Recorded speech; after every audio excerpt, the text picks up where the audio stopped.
Hi, Take two. Take All two. right. Hi everyone, it's Justyna, also known as That Woman Blockchain on Twitter, and I'm here joined by a very special guest, Ben Goertzel. Hi Ben, how are you doing? Doing great, doing great. Glad to talk to you here. Yeah, same. I'm really excited. I really liked the presentation you did yesterday. I really like how you're moving forward in the space, and I'd love to get the audience to know about what you're doing. Yeah, fantastic. So it's been a lot of fun just to be out in the world again, circulating with other blockchain people and AI people. I mean, the last couple of years, been a lot of sitting at the desk working, which has been really productive. The SingularityNet team and I have been building a lot of things, but it's fun to be out there and sort of telling people what we're doing again. So in the SingularityNet ecosystem, we've really been working at sort of concurrently building out every layer of the decentralized tech stack. So SingularityNet, it's a multi-agent system for AIs that lets multiple AIs in the blockchain coordinate together at scale and cooperate to provide various AI services. It's sort of in the middle of the decentralized tech stack. So below SingularityNet, you have a blockchain, right? And we built SingularityNet initially on the Ethereum blockchain because we launched in 2017 and that's what was there then. We've been in the midst of porting to Cardano blockchain, which I'll talk about a bit in my talk in a few minutes here at AIBC. But while Cardano is way better than Ethereum in cost, scalability, reliability, and so on, we're going to do even better with Hypercycle, which is the new Cardano sidechain we're building, which is customized just for AI. Now, on top of SingularityNet platform, there's a lot of other things you need to use SingularityNet to create the decentralized AI ecosystem to power the next phase of the global economy. So we have some deep AI tools like the OpenCog Hyperon system we're building that provides decentralized AGI, artificial general intelligence, on top of SingularityNet. But then we also need dApps delivering decentralized AI in various vertical markets. And these range from Singularity DAO, which is doing decentralized finance on SingularityNet, something called Rejuve, that's longevity medicine, and then the metaverse, which is a talk I gave yesterday here at AIBC. So the port of the SingularityNet marketplace to Cardano is going to have metaverse aspects itself. It's going to be a sort of metaverse marketplace rather than just a flat web-based marketplace. But we're also partnering with Hanson Robotics on a special metaverse called Sophiaverse. So we're taking our Sophia robot, which is the first robot citizen, a physical humanoid robot built by Hanson Robotics. We're taking the Sophia robot, we're making 3D avatars that look like Sophia robot and manifest the Sophia character, and we're putting them in the Sophiaverse metaverse so that people can interact with these AI avatars, build stuff together with them, collaborate together with the Sophia AI avatars on making NFTs, and there's a whole token economy in this Sophia metaverse, and there's a whole video game aspect where you gameplay in various future scenarios. So I think this metaverse is going to be a big part of the next stage of the internet, and it's important that this has AI, and in particular decentralized AI, built into it at the core, and Sophiaverse hopefully will be a big part of that. I love it. But I want to bring it back a little bit because, as we talk all about this technology, there's always that human aspect of it, and it's like the old world and the new world and the convergence of the world. So how do you see us bettering humanity through the work that you're doing? I think humanity is at a fascinating and unprecedented juncture because technology is advancing exponentially, at least in many domains, in AI and biotech and nanotech and communication hardware. Technology is getting exponentially more and more powerful, and in order that this technology should advance in beneficial directions, human consciousness needs to advance also. And sometimes this advance of human consciousness can be hard to see looking at the world around us, right? I mean, in some moments, I think like, okay, technology is advancing exponentially. Human consciousness is at most advancing linearly, and sometimes even seems to go backwards, right? But you know, I think there's more dimensions to it than that. And if you compare, you know, humanity's attitudes to what they were when I was a child, there's really been tremendous advance in the openness that people have to different perspectives, and the degree to which we can embrace diversity, the number of people who are really embracing mindfulness and then radical acceptance of the world as part of their lives. And I think we need to accelerate that. I mean, human consciousness needs to advance exponentially along with the technology, or we're not going to be able to guide technology in positive directions. And I think that the metaverse actually can play a very, very interesting role there, because it's sort of a playground for experimenting with things in a freer way than we can do in the physical world. I mean, in the metaverse, you can be anyone, you can do anything. You can experiment with new kinds of relationships, new kinds of interactions, different kinds of bodies, different kinds of selves, and this can be a very opening and freeing thing if the metaverse is built with human consciousness expansion and human freedom in mind. If the metaverse is just a way to sell people more stuff they don't need and to channel people into very narrow, you know, consumption-driven personas, then it won't have that aspect, right? So there's a lot of potential in the metaverse, both for AIs to learn and grow, and for people to grow and expand themselves. But we need the metaverse to be built in a diverse, democratic, open way, and it's wide open now. Like that potential is still there. Yeah, I totally hear your point. I personally feel like that's exactly where we are. We need to take a quantum leap in human consciousness. This is the point we're at, and I think you're right.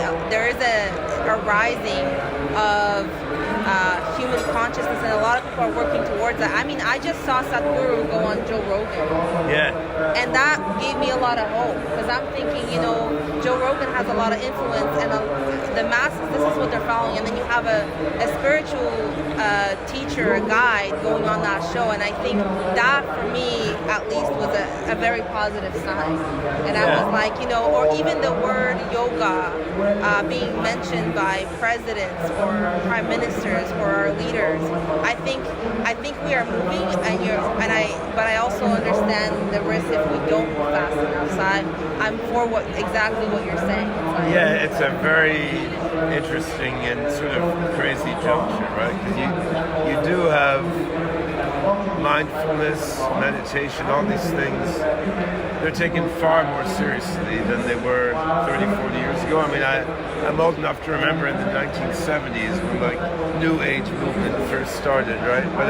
But it was quite marginal, right? And this stuff is just tremendously more mainstream now. And for example, a guy named Gabriel Axel Montes, he's building an app running on SingularityNet called Pathform, which is intended specifically for sort of consciousness exercises, meditation exercises aimed at AI programmers, right? So his objective there is like, let's enlighten the minds of the people who are coding the AI of the future, right? And the fact that you can have apps like this built now and they're accepted relatively mainstream, I mean, that's cool and exciting.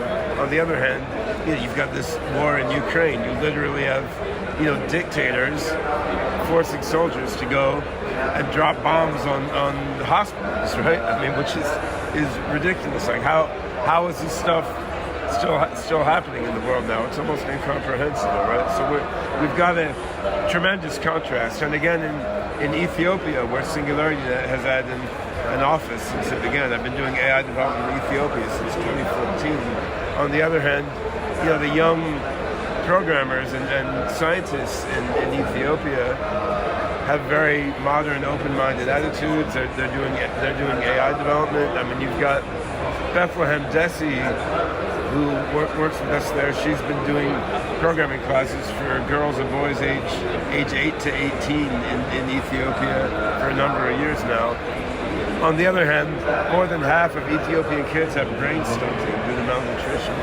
Right? So we've really got amazing stuff and terrible stuff going on.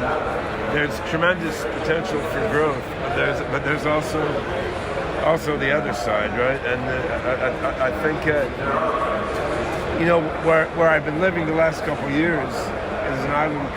It's an island in the Puget Sound near Seattle, and it's easy to be complacent in a place like that because almost everyone is progressive minded. Things are very comfortable. You're living in communion with nature in a way, and it's been very comfortable to work on building advanced technology in such a peaceful, beautiful setting. But yet, there's a lot of nasty shit happening in the world, right? Yeah, and you know what? To add to what you're saying, it's like, but at the same time, it's the pain that pushes people into presence, right? It can be, yeah. Although my son Zebulon, when he was 12 or 13, he said, Ben, pain builds character, bad character, right? So there's that aspect also. Certainly one can use the suffering, which is just imminent in the human condition, as the Buddha and many others have recognized. One can use that suffering to spur growth and to build compassion with the suffering that everyone else has.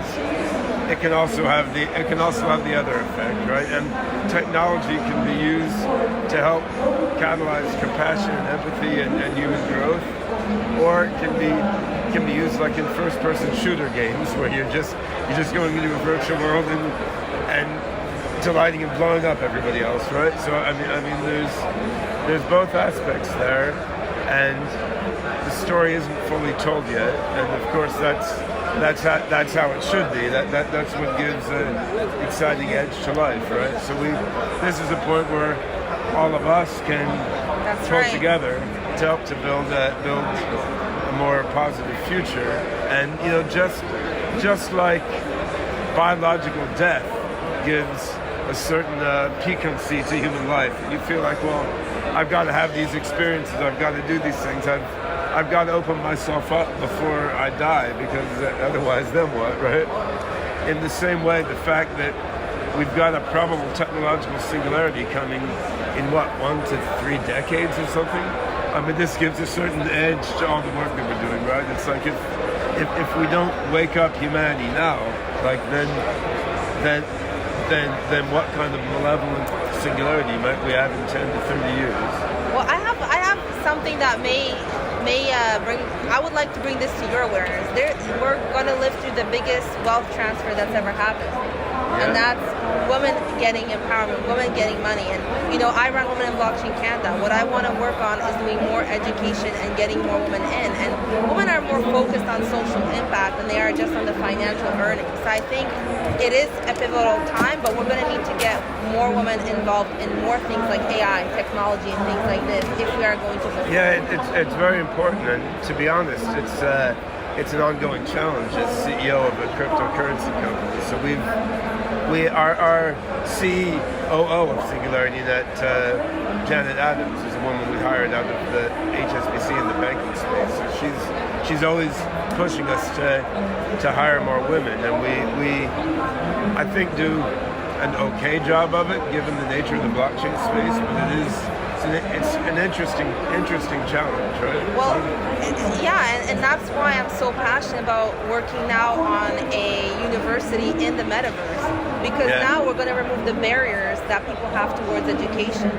There is going to be no more excuses, you know what I mean? Yeah, one interesting thing I found in Ethiopia, for example, historically we've tried to hire half women, half men in our office there, and our education program originally was Girls Can Code Ethiopia.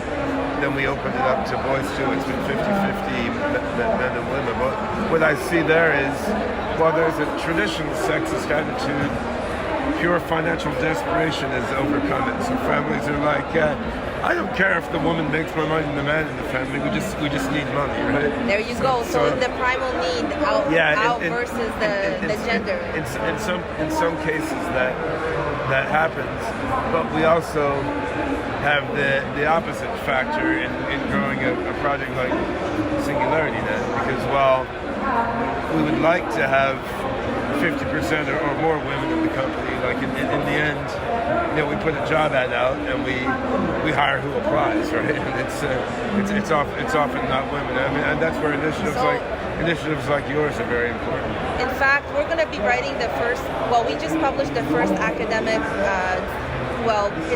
it's on the tracks, it's been approved, paper on the metaverse. Our next one is if she can see it, she can be it. Yeah. So we're looking at how do we get more women in Web3, interviewing different people who are in the space, and that's what we're